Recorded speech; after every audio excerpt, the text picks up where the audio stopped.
So there's about a week left in the Criterion sale at Barnes & Noble, and I thought I would do a sort of last-minute recommendations video. I have 8 titles here that I'm going to talk about, and I'm going to go from things that I've recently watched or rewatched, and then go into things that I would like to give a rewatch within the next month and a half, basically until the end of the year, I guess. This is just like the mood that I'm feeling lately, and every single time I think about doing a recommendations video for Criterion sales, I feel like I've already talked about everything, even though that is not the case. I know that's not the case. It's just I get into this mindset of like, oh, I've talked about that, even if it's just for like a haul video, even if it was just like, I bought this, I don't know that much about it, and I haven't seen it yet. That's not actually talking about it. That's just saying that I got it. So I've seen all of these at least once. Some of these I don't know the last time that I actually did talk about them and discuss them. So I feel like I need to clean slate things in future recommendation videos. It's okay to mention things that I talk about all the time, especially because I've noticed within the past like few years, just like the influx of like more people discovering Criterion, of getting more into film, people making videos, people commenting. There's, more than 1,000 titles in the collection. There's plenty of things to discover, and that may go under the radar. And if that means mentioning the same 5 titles every time I make recommendation videos, then so be it. I don't actually have that. I don't have anything here that I think I frequently talk about. I just thought I would mention that, especially with like more just continuously getting more subscribers, even if it's just like 5 here, 5 there. There may be titles that I think of, I've noticed this more recently too, is that there are titles that like I associate with myself and that I love so much and I know they're favorites, but like maybe I've actually never talked about them in a video or like mentioned them in a video, or not even necessarily a movie. It could be an actress, a director, an actor, books, not even necessarily something that pertains to film only. And to me, it's so wild for like that person not to like associate me with this other thing that I love so much. But that's just because things fluctuate with like how much I'm into them and things like that. Like, okay, I won't get into it, but yeah. So let's just get into the movies. So first I have Valley of the Dolls from 1967, which is spine number 835. This, I meant to say that I feel like around this time of year, I get really into like melodramas and I don't know, just like a certain look, a certain feel. Lots of dramatic movies, lots of... Why is that the only word that I can think of right now to describe what I like to watch around this time of year? Some sad movies as well. I don't know. It's just the time. I feel like these are actually a pretty good like depiction of like what I watch around this time of year a lot. I don't really do Noirvember like a lot of people, though I definitely like should watch at least a few. I have a bunch of like noir sets that I've like barely dived into, so I should watch those. Anyway, this is melodrama for sure. Very 60s colorful costume, like fun fashion costumes, basically. Sort of melodrama. Camp, and there was another word and I just lost it. Yeah, it just fizzled away. I recently wanted to rewatch this, had the desire to rewatch this, because on the Criterion channel, Jacqueline Suzanne's Once Is Not Enough was available on the Criterion channel, but it was going off. And I was like, oh, I still haven't read another Jacqueline Suzanne book. So I bought Once Is Not Enough, which like basically perfectly matches my walls. Amazing. Oh, this is like a good color combo. Okay, anyway. So I have Once Is Not Enough. I don't really know what it's about. I thought I would show it to you, though, that I now have this book. And I also think it's hilarious that she's on the spine. This is not a character. This is the author, Jacqueline Susann. And here's my copy of Valley of the Dolls, which is one of my favorite books. So I have seen Valley of the Dolls before. Oh my gosh, when was that? Like 2015, I think. It has this cool like cutout of the pills, and then like the sort of like movie poster there.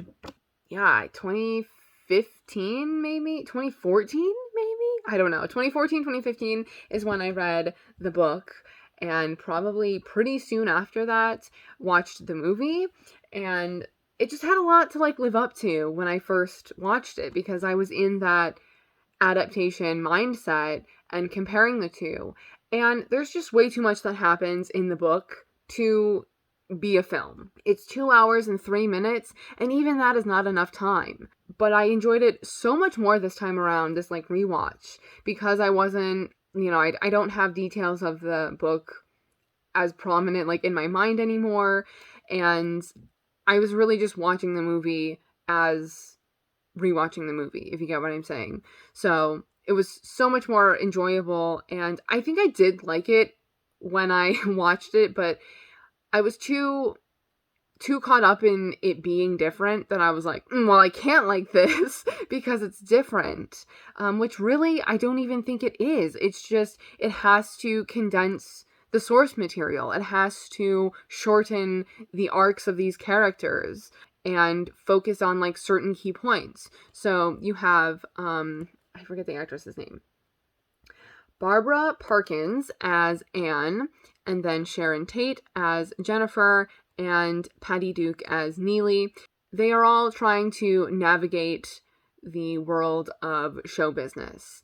Anne leaves her small hometown, I think in Connecticut, to work in the city, New York City, and she finds a job as an assistant at a law firm that specifically is like a showbiz law firm, dealing with people's contracts and in theater, in music recording, in film as well. So Anne is the assistant of one of the, of the firm in general, but particularly of the lawyer Lion Burke, who she kind of starts to have a relationship with, but she is technically engaged to someone back home, and then like kind of calls it off, and they start having this fling, but it doesn't, her and Lion, they know that it's like non-committal.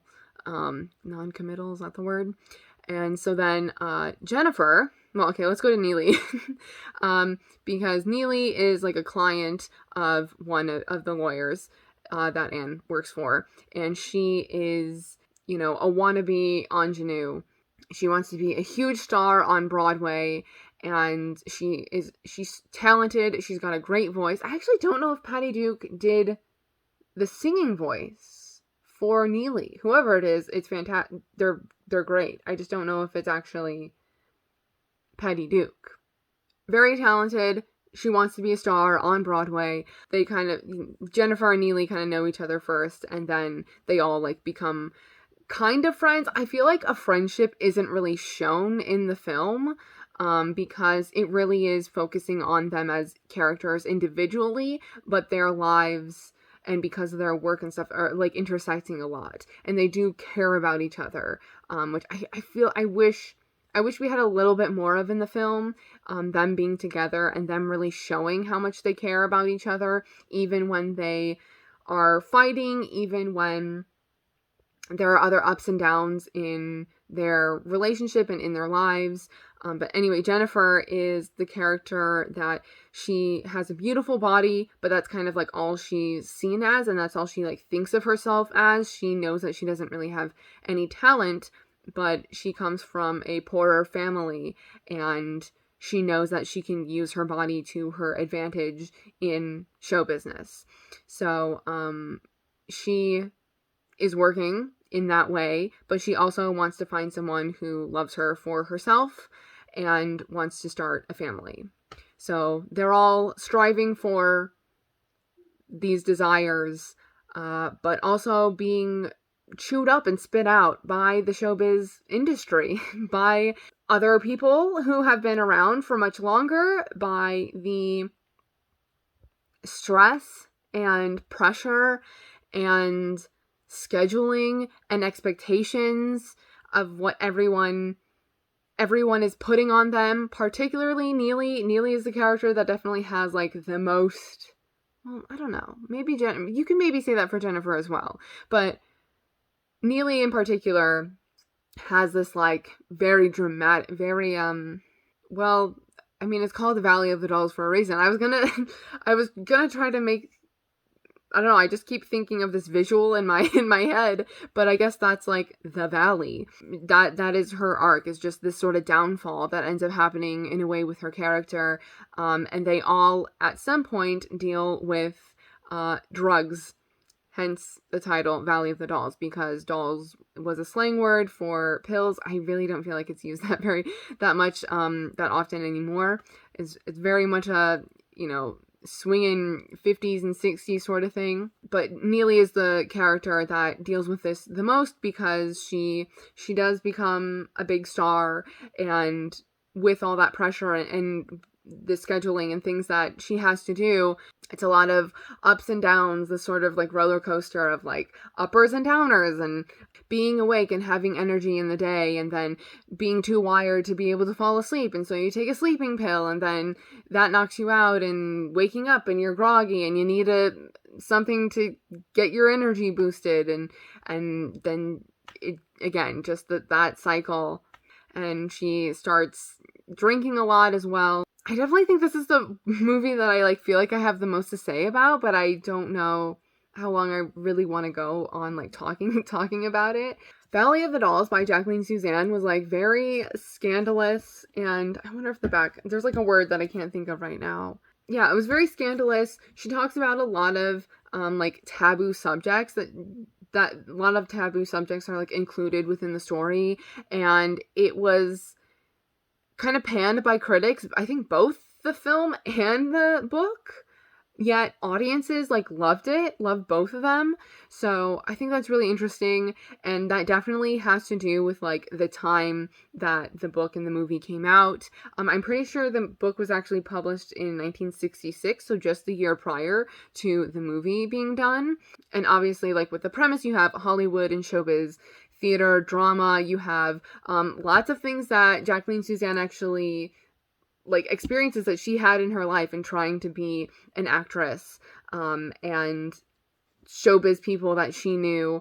There's literally so much that I could say about this. But with all of the taboo subjects that are incorporated into the story, one of the things that I really didn't like is the F word, derogatory term, another word for a cigarette, if you get my meaning. Yeah, that sort of word used as an insult for a gay man. There we go. That's probably what made it click for you, is that not another word, not another, like, slang word for cigarette. Okay, anyway, that was used way too many times. There's also, like, a theme song to this that is played, I kid you not, like, 30 minutes on the dot. Like, it starts off with the song at, 00, essentially. You're starting the movie, the song is playing. I don't know what it's called, actually. But the song is playing. 30 minutes into the film, the song is playing. An hour into the film, the song plays again. And then I think it plays one more time at, like, an hour and, like, 40 or 50 minutes. In any case, the third time, I was like, is this gonna keep happening? I totally forgot that they just, like, replay the song, the theme, during certain parts. I think it is to try to sort of, like, create parts in a way, and separate what's happening, but also it has, like, this melancholy tone, in my opinion, and is usually playing when Anne is on screen. I would consider her to be the main character. Yeah, loved it on this rewatch. And the more I'm, like, talking about it, the more that I'm thinking about it I put my rating as like a 4 out of 5 stars on Letterboxd, but like 4.5 is too high, but like definitely maybe like 4 point something. Between 4.0 and 4.5 out of 5. I also love the costuming. I mean, this also, I definitely have to say that the styling of this is just my thing. I love the styling of movies from the 60s.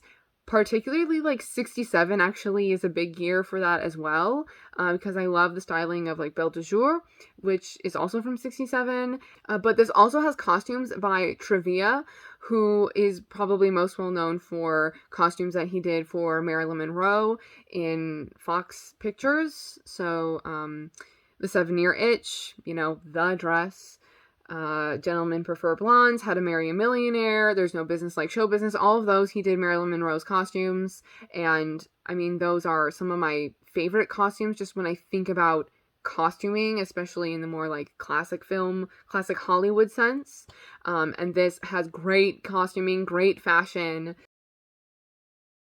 Yes, and then I would also say, I actually think that, I could really go on. I think Anne, was the standout for me this time around. I actually think that her character, I'm very interested in, like, rereading the book now, because Jennifer is my favorite character from the book, and I feel like I was projecting that onto the movie the first time I saw it, because well, that's just the way I am, I guess. When I, like, first watch movies sometimes that are adaptations, I was like, oh, can't wait to see Jennifer. She's my favorite from the book. And then it made me, like, pay a little bit less attention to Neely and Anne. And this time around, it was just sort of even for everyone. And I was definitely drawn to Anne the most.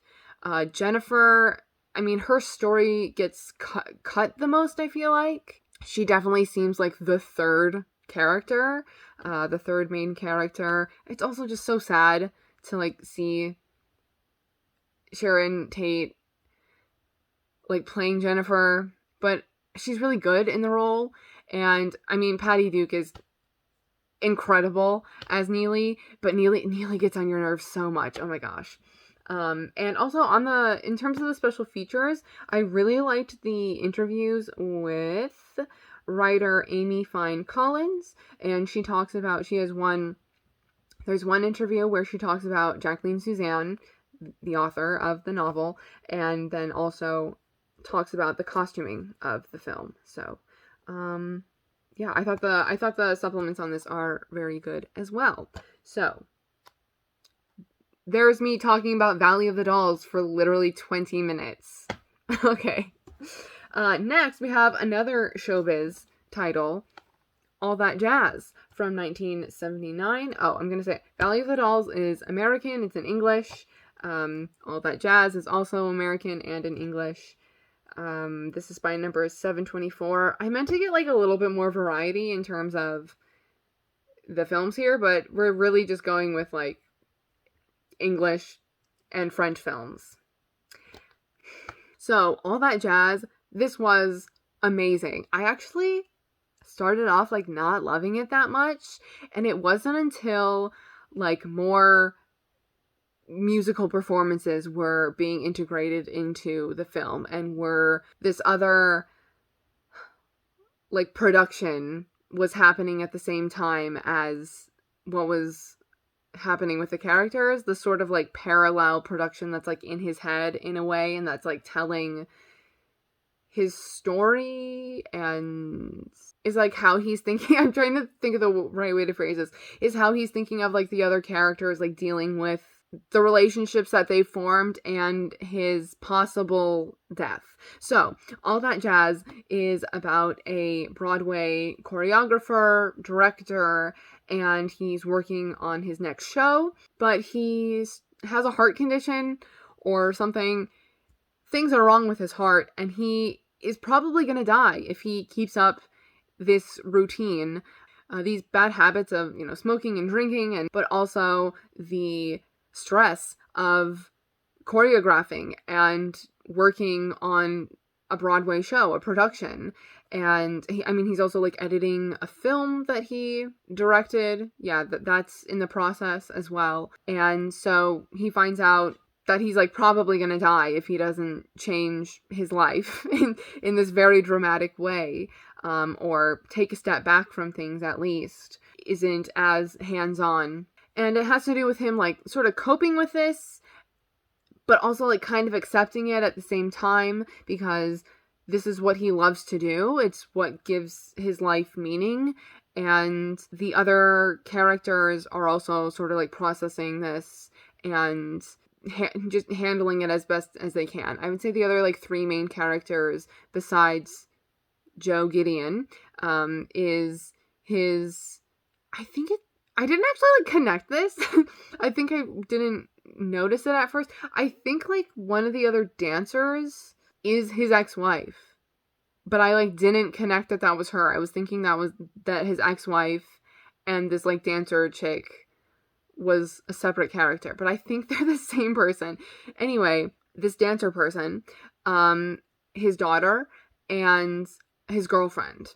They're the other three main characters, and they are really the characters that like put on these other performances that he sort of like starts to make up in his head. And again, like I said, it's like him and them like processing, and it's their like physical, it's this like physical representation of like working through grief in a way, or premature grief, if that can, it's like a pre-grief stage in preparation for grief, and what is a life, and coming to the end of someone's life. But also, like, he doesn't have to die, but he's not going to stop working.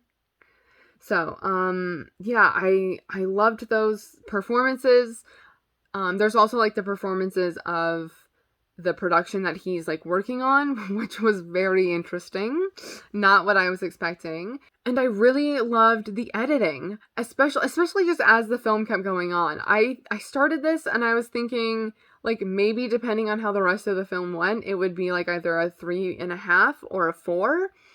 But, like, after, like, once he's in the hospital and I felt like things were, like, amping up a bit more. I was like, 4.5 right now. Like, it just, like, it was like a switch. I swear, just, like, more things were happening with this, like, metaphysical, like, plane, this plane in his brain, basically, of sort of this angel character in a way, like, getting to know Joe Gideon as a person, and then the characters, you know, putting on these performances as if he's, like, making a movie about his life. I don't know if I'm explaining this in, like, the best way, but also, I think it's interesting that there's, like, 2 supplements on here that are kind of contradictory, or at least, like, give you nuances of Bob Fosse, who a lot of people consider to be, like, the main character. Like, Joe Gideon is a pseudo Bob Fosse. So you have this interview with Sam Wasson, who wrote a biography on Fosse. And he goes through, like, marks in Bob Fosse's life that are exactly the same in this movie that are happening with Joe Gideon. And then you have this conversation between 2 of the actresses, who are like mainly dancers, and that's why they were cast. So you have the lady who played his daughter, and then the lady who played his girlfriend. So you have this conversation between the 2 of them, and they both, like, don't really see it, but that's because I think that they knew Bob Fosse and were, like, thinking about him more so as a person, not, like, events in his life. And so Joe Gideon, the way that he treats people, he's, like, much more selfish in a way, and harsh. And that was not the way that Bob Fosse was as a person, as a director, choreographer, etc. They felt that Joe Gideon was such a different character from Bob Fosse. So I thought that was, like, an interesting juxtaposition, but it kind of helps you to, like, flesh out where Bob Fosse is in the film in a way, and where the characters take over. Great movie. And then next I have Design for Living, which is from 1933 and spine number 592. This, interestingly enough, comes with a special feature on here that is the British television production of the play Designed for Living from 1964, which is introduced by Noel Coward, who is the playwright of Designed for Living. And so the adaptation came before like that particular production of the play. But I love that we're able to have this comparison of the source material of the play and the movie, because they're so incredibly different. You basically have like the four main characters that are kind of the same, but I just feel like in the film they were so much more fleshed out and like able to breathe more. I much preferred the film, even though they are quite different. It essentially is the same story, yet again it just felt so different. Although this is very American and the play is very British, none of the dialogue is the same except for one line. So, who I think Ben Hecht? Yeah, freely adapted. Freely. Yes, key word there. Freely adapted by Ben Hecht from a play by Noel Coward. And so this is, I literally just watched this and I cannot think of their names right now. But this follows Friedrich March and Gary Cooper. They end up meeting Miriam Hopkins' character, and she secretly starts to date both of them and then confesses to them that she's been with both. And she wants both of them and is not going to can't choose between the two of them. And they enter a gentleman's agreement, so to speak. And she moves in with the two of them. Friedrich March is a playwright, and at first he's struggling, but then he starts to succeed more. And Gary Cooper is an artist, I guess just like painting. And again, struggling at first, and then he begins to succeed. And depending on like what is happening with their work, with their art, is kind of where she is. Because even though they start together as this sort of like threesome, things start happening in the two men's careers, and she ends up being with one for a longer period of time and then goes to the other. And it's just about how this relationship, fluctuates and ebbs and flows. I thought that Miriam Hopkins like really shines in this. I got this because I wanted to see more work that she was in after watching, the Dr. Jekyll and Mr. Hyde adaptation with Friedrich March as Dr. Jekyll and Mr. Hyde. So, that was not a great adaptation. Complicated, mixed feelings on it. I have a long Letterboxd review of that. But Miriam Hopkins plays this character that doesn't exist in the book. I cannot think of her name in the movie. But she drew my attention so much. And so I was like, I need to see more that she is in. And then I got Designed for Living. That was like literally a year ago, I think. When I watched Dr. Jekyll and Mr. Hyde like last October, I think. Well, anyway, I got to Designed for Living, okay? And earlier this year, I rewatched The Children's Hour, which I didn't realize this, but on the Criterion Channel at one point, the first adaptation of The Children's Hour, which is also a play, called These Women? Three Women, These Women? Something like that. I can't even think of the title, but The Children's Hour, the first adaptation, she plays the character that Shirley MacLaine plays in The Children's Hour, that film. And then in that film, she plays Shirley MacLaine's aunt, which I didn't know until I sort of watched this like double feature, essentially. Both were available on the Criterion Channel. And I now need to see, what is it called? Trouble in Paradise, which is another film that she's in, also directed by Ernst Lubitsch, who is the director of this film. So that's also in the Criterion collection. I don't really know what it's about, but I'm going to watch it because one of the supplements was like talking about it a bit. So that's Designed for Living. And then the next film I have is Irma Vep from 1996, spine number 1074.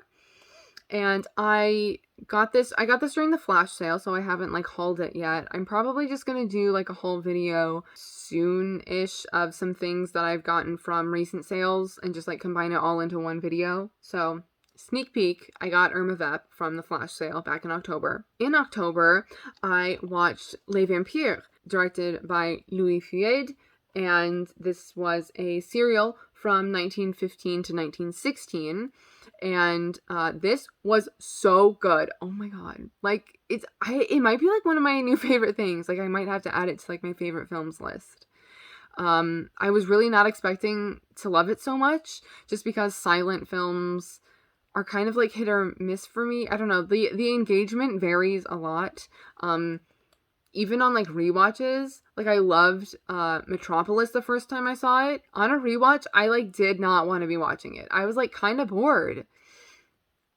I don't know. Again, hit or miss with silent things sometimes. But this was a hit, okay?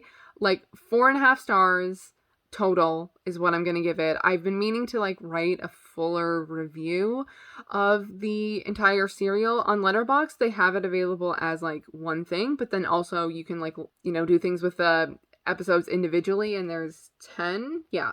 So I logged the episodes as I was watching them, but I am going to write something for Les Vampires overall. So I watched this, and although Philippe is the main character, I would say, I guess the second main character is Irma Vep, who is on the front here, played by Musidora.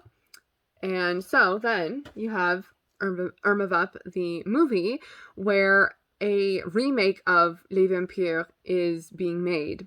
And Maggie Cheung here is cast as Irma Vep in the remake. And so Maggie like plays herself as an actress being cast in this production.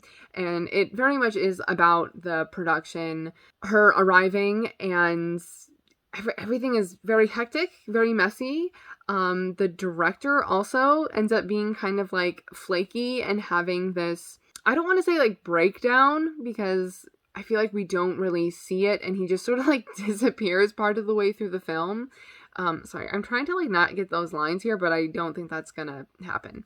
The sort of like flare from the lights. It's about this production. Part of it also sort of focuses on this friendship relationship that Maggie has with the costume designer, one of the costume people. I can't think of her name right now, but she's so cute. I wanted them also to like sort of like go on a date or something, because she like had a crush on Maggie a bit and expressed it to one of the other characters, and then the other character was like kind of meddling in things and being like, oh, well, you know, she likes you. Did you know that, Maggie? She likes you. You just met, but already working together. Behind the scenes shenanigans and drama. Not like too much drama, but definitely there are things going on, but also especially with the director, everyone. It's interesting the way that like film is talked about in this, because of the way that people who are working on the set, the way that they like talk about the director. And then even there's like this interviewer who comes in and starts talking. I can't even. It just seems so like hyperbolic, but also kind of like relatable for today. It's very much like typical like film bro kind of mindset of like, oh, but these art films, these French films, they're not very good. No. Like these other films that are being inspired by American stuff, all this action, that's what's better. The other stuff, no, too pretentious and intellectual. And then Maggie Cheung's like sitting there like, well, every movie has the right to exist, and everyone has different interpretations and likes different things. We need variety. And she's just like trying to talk to this guy like very reasonably, and he's just like, no, I don't think this is going to be a good film. This is a bad director. He doesn't make good films. I just thought it was funny. Ironic.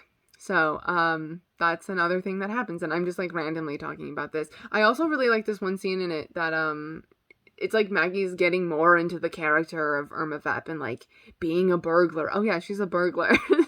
Did you guys know that that's what Les Vampires is about? It's like an underground group of criminals. And Philippe is the main character. He's like a newspaper reporter, and he's like out to get Les Vampires and expose them and stop them and get them arrested and things like that. And yes, Irma Vep is like the muse for this group of vigilantes and criminals, and mostly they just like burglarize people. I think they do end up killing some people as well, but we don't really like see it all that much. Yeah, anyway, so that's the role that Maggie starts to take on as she is filming Les Vampires, this remake. I don't know if it's actually called like Les Vampires, but as they're filming and as the production is continuing. And not only did I get this because of Les Vampires and already owning that and knowing that this had to do with Les Vampires, this is also directed by Olivier Assayas, who directed Personal Shopper, which, did I get that this summer? I think I got it this summer. I watched it this summer. I think I got it and watched it this summer. I think so. Anyway, after watching that, I definitely wanted to get more of his films, and he has quite a few in the collection. So I know there's also Summer Hours and Cold Water, and I think there's like 4 or 5, maybe even 6 films of his in the collection. Oh, also, he redid this. There's like a mini series on HBO Max now that came out earlier this year. I haven't watched that yet, but it has Alicia Vikander, who I love. So she's playing like the Maggie Chung character. I have to watch that. I totally forgot about that until right now. And then another serial that Louis Fied made was Judex, the original serial, of course, which then was made. Is this actually it? I swear there's 2 other Judexes. That's like really weird to say with the French accent. But of course, then I have to mention Judex, the 1963 film, spine number 710. This used to be available on dual format, and that's the edition that I have here. I don't know if it's still available like this or if it's just now DVD and Blu-ray separately. This is directed by Georges Franju, and I remember loving this when I watched it, and so this is one of the titles that I haven't yet rewatched. All the things that I've watched recently, we've already gone through, and so I found a playlist on YouTube that has the original serial, so I'm gonna watch that and then rewatch this. And this is one of the few films that isn't in English. Actually, it's the only film I think that my mom has watched with me. We watched a good number of movies together. If there's like an adaptation that is coming out and she's like maybe familiar with the book a little, sometimes she's familiar with the book on her own, sometimes she's familiar with the book because of me. Certain adaptations she's interested in seeing, and so we watch those together. In more recent years, we've been going through Audrey Hepburn's films and Marilyn Monroe's films, because I have most of them, and she had never seen any before. And yeah, not to get into that too much, she actually watched Judex with me. When I first watched it, she came into my room to say goodnight to me. She was going to bed, and then she stayed for the whole movie. I was maybe at most 15 minutes into it, but I really think that is a lot more. Like, I think it was maybe between like 5 and 10 minutes. And she just stayed and watched the rest of the movie with me because she was so intrigued by what was going on. And she doesn't really watch, she does not watch foreign films. I was so surprised that she like watched this with me, but I'm really glad that she did and she enjoyed it. I don't know if she remembers it, but she watched it with me. So I'm just going to read what's on the back here because I really like the words that they chose for the description. So it says, this effortlessly cool crime caper. I like the wording, hard to say. Directed by Georges Franju, is a marvel of dexterous plotting and visual invention. Conceived as an homage to Louis Fied's 1916 cult silent serial of the same name, Judex kicks off with the mysterious kidnapping of a corrupt banker by a shadowy crime fighter, played by American magician Channing Pollock.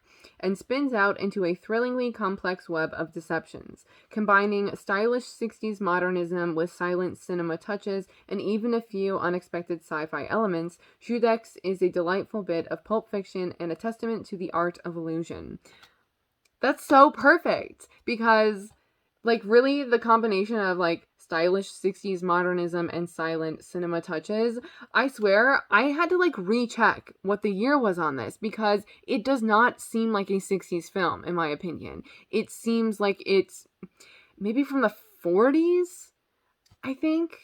I don't know. Obviously I'd have to rewatch it in order to like really gauge what year it feels like, or like what decade, but like 60s, 50s seems too modern for what happens in this. With the choices, I guess, like in direction and how things are portrayed, I don't know, it kind of reminds me of how like Jean Cocteau used certain techniques in the 20s, but he like kept up with that even in like Orpheus, which is from 1950 or 1960? I can never remember.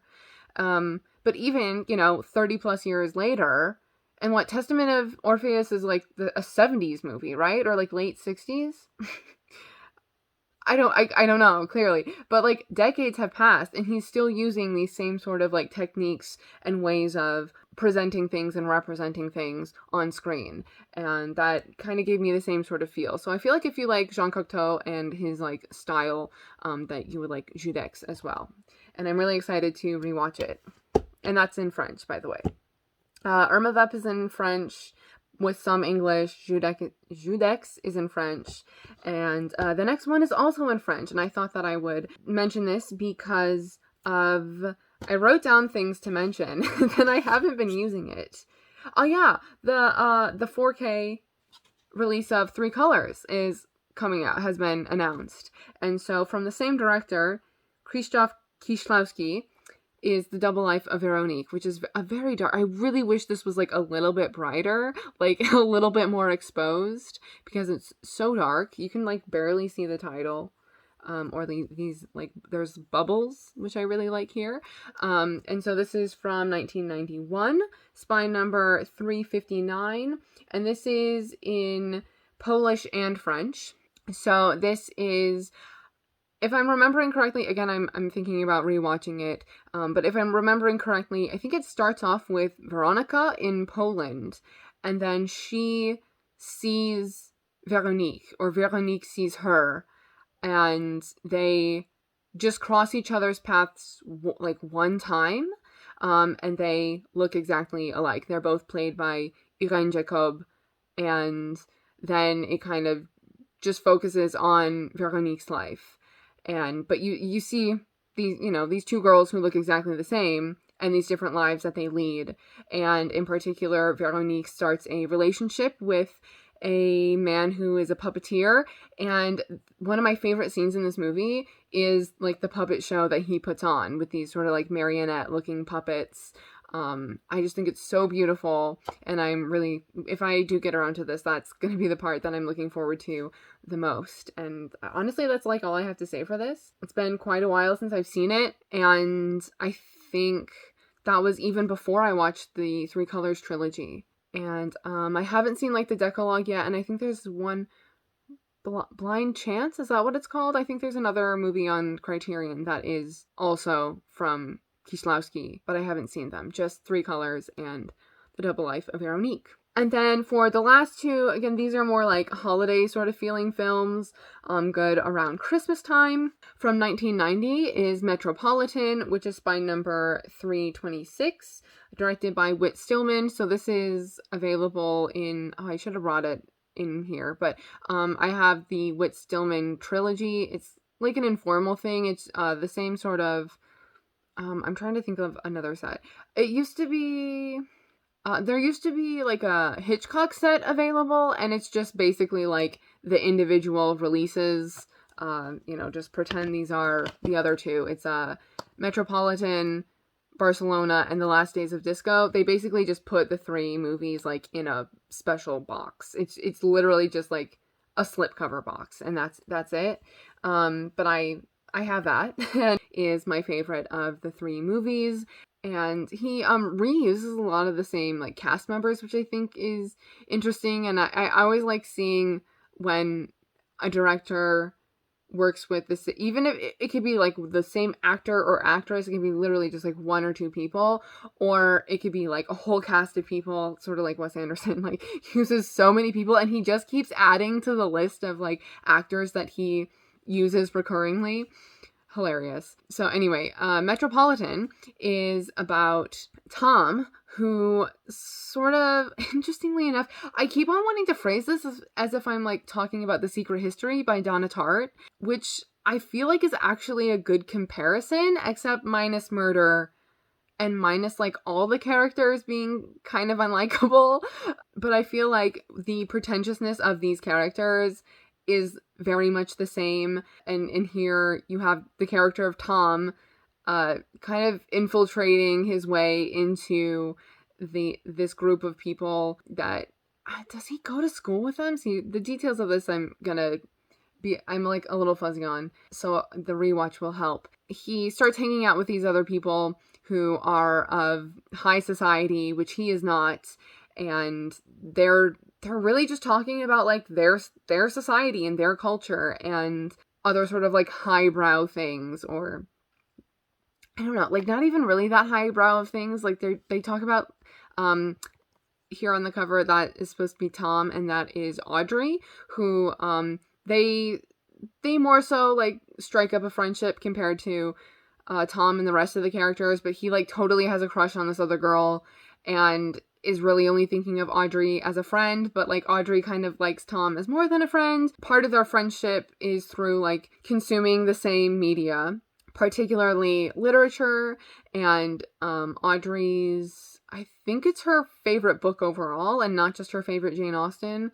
It's Mansfield Park, and he's like, at first he's like, Mansfield Park like sucks, it's totally bad, but he didn't even like read it. He just read like a review of it and thought that that's what he should think of Mansfield Park, and then he starts reading it and has conversations with Audrey about it, and is like, oh, like Jane Austen is actually really witty, and like Fanny Price is such a great character and like interesting, and she's like, yeah, I know, it's my favorite. And also Mansfield Park is my favorite Jane Austen that I've read. So they just start talking about I don't think of Jane Austen as like highbrow, but they talk about, you know, literature and classics and such. So yes, Metropolitan. Is that all I wanted to say about it? It's very like conversational. Not a lot happens. It's really, is it one of those no plot, just vibes kind of movies? I mean, it's about the characters. Yes. And then lastly, that's in English, by the way. We're going over the languages of the film. This one is in French. It's from 2008. This one is quite long. It's 152 minutes. Spine number 492. Good for Christmas. Christmas is in the title. It's called A Christmas Tale. Directed by Arnaud Desplechin. Arnaud. I don't like the RN. I don't like it. Okay. This has a great cast. I really like this. I think I rewatched this. I keep like starting sentences and then like starting a new one halfway through, like not even finishing. But I think I rewatched this like every other Christmas. I think this is now the next year to rewatch it. And so this has to do with a family that is getting together after a long time of kind of being apart and, you know, not being whole for quite a while. And they're getting together. The mother is really insistent about getting everyone together, even though the siblings have some issues with each other because the mother has cancer, right? She has cancer, and hence at the bottom here is a cigarette, and then the smoke like forms a Christmas tree. And so she wants all the kids to come back to the house and have like one last Christmas with each other. But I had to write down like the characters' names because there's like 3 children, and then, I mean, there are adult children, and then they each have like a partner in a way. So Juno is the mother, and she's played by Catherine Deneuve, who's one of my favorite actresses. I think most people would probably recognize her from The Young Girls of Rochefort or The Umbrellas of Cherbourg or Belle du Jour. Those are probably the top three. And so she plays Juno, the mother who is dying. And then she's married to Abel. And then they have three children, Elisabeth, Henri, and Yvan. And then Elisabeth's son is Paul. And then Henri has a girlfriend named Fonya. And then Yvan has 2 sons and a wife, Sylvia. And so Henri and Elizabeth have not spoken in years. Elizabeth, I'm just gonna say Elizabeth, okay, and not do an accent. Elizabeth has a restraining order on him or something. I can't remember the exact details, but she literally had a court case against her brother because of how much of a mess he is and how he just ruins people's lives apparently. And he's too reckless, he's too rebellious, he's pretty much a drunk. At least he becomes drunk in this film, and Elizabeth wants nothing to do with it. She doesn't want him in her life, and they haven't seen each other, spoken to each other in years. And then Yvan is the youngest child, and he has this family. But if I can remember correctly, it seems like he also, he's kind of flirting with Henri's girlfriend. Yes, and there's more that happens. I think there's just a lot of family drama happening around Christmas time. Everyone's getting together for one last shebang. Lots of emotions. Emotions are high. And I think it's great. And I also, there's I can't think of what it's called, but there's sort of this cutout scene in the beginning, telling the story of Juno and Abel, and it's cutouts paper cutouts. I can't think of words right now, and it's a nice sequence, and totally not what I was expecting. I actually didn't finish this the first time that I watched it. I got 10 minutes into it, and I was I'm not feeling this, and so I just turned it off and watched it the next Christmas and loved it. So that's good enough. Okay. This was way too long. I said some good things, though. So editing is going to be a bitch, honestly. I wanted this up tomorrow. I don't think that's going to happen. So it's probably going to be 6 days left of the Criterion sale, because there's no way I can edit the rest of this tonight and get it up. These are my recommendations. I was also going to say in the beginning of this, I meant to have this intro of, maybe this can be another video. I'll talk about that in another video, maybe. That's a good idea. Okay, here's the stack. Great. I would love to know what you think of any of these movies, if you have seen them, if you now are thinking about adding any of them to your collection.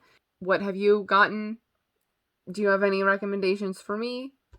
Things like that. So, yes, happy Criterion sale, everyone. And I hope everyone has a good Thanksgiving, if you celebrate Thanksgiving or do anything just for this time of year and holiday season. I'm very excited because I just love baking and cooking and seeing family again, and being a hostess in a way, even though sometimes it's kind of stressful because I feel my dad doesn't listen to me. As soon as our cousins arrive, he just stops. He just keeps having conversations, and then I'm Dad, what do I do with this? So anyway, but I always make a dessert, at least, and I help with everything else for Thanksgiving. So I'm very excited about that, because I like being in the kitchen, basically. So anyway, I hope everyone's doing well. I hope everyone has a great holiday season this time of year. Thanksgiving, if you celebrate Thanksgiving, etc. So thank you for watching, and I will see you in my next video. Bye.